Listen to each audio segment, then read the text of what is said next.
Haay jirra jirtu hordoftoonni chaanaalii kiyyaa akkam jirtanii nagaa keessanii iddoo jirtanitti nageenyi fi araarri waaqayyoo isiniif haa baay'atu jechuudha. Warroonni viidiyoo kiyyaa faaraa taata sabskiraayibii laayikii gochuun daggatinaa isiniin jedha.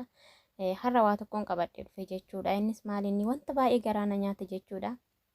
Baay'ee haamilee koo cabse jechuudha. Akka waan kootitti baay'ee natti dhaga'ame. Ijoolleen keenya jechuudha. Viidiyoo kana laaltanii waa baay'ee irraa hubattu jedhee abdiin qaba. Viidiyoon kun baay'ee tokko garaa nama nyaata. Waan miidiyaa kanarra deemaa jiru amma samuuna kana jechuudha. Baay'ee tokko namatti dhaga'ama. Baay'ee tokko garaa nama nyaata jechuudha. Inna ijoolleen keenya jechuudha. Ijoolleen keenya hojjechuu malee aan hojjenne sun eessa akka dhaqu eessaan akka deemu eenyutti akka ergaa jirru hin beeknu jechuudha.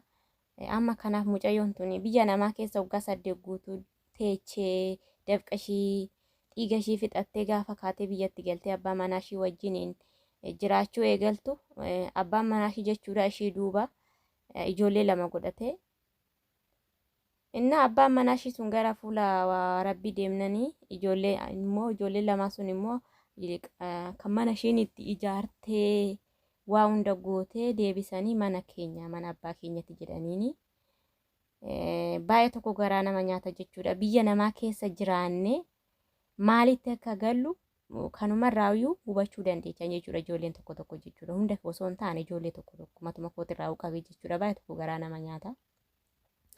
Amma ishiin waggaa kana danuu xaartee mana kana fakkaatu ijaartee maatii ishiitirraa fagaattee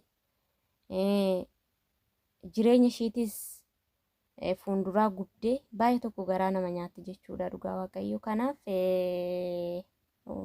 hin beeku jechan qabu. Baay'ee ulfaata jechuudha.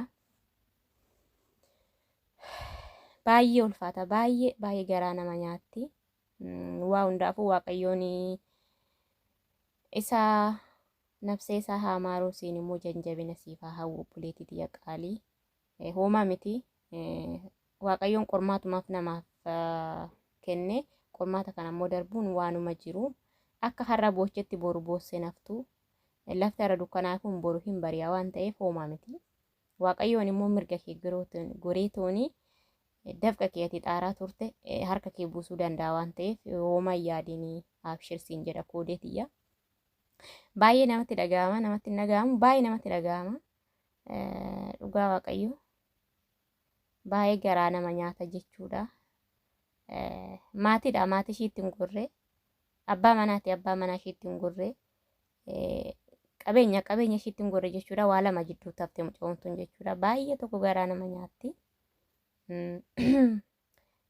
Gadda irratti gadda caaluu dabalatte jechuudha. Hoomaa miti qaaliitiyya. Kun waanuma jiru jechuudha. Waanuma jiru waanuma addunyaa irratti argaa jirru.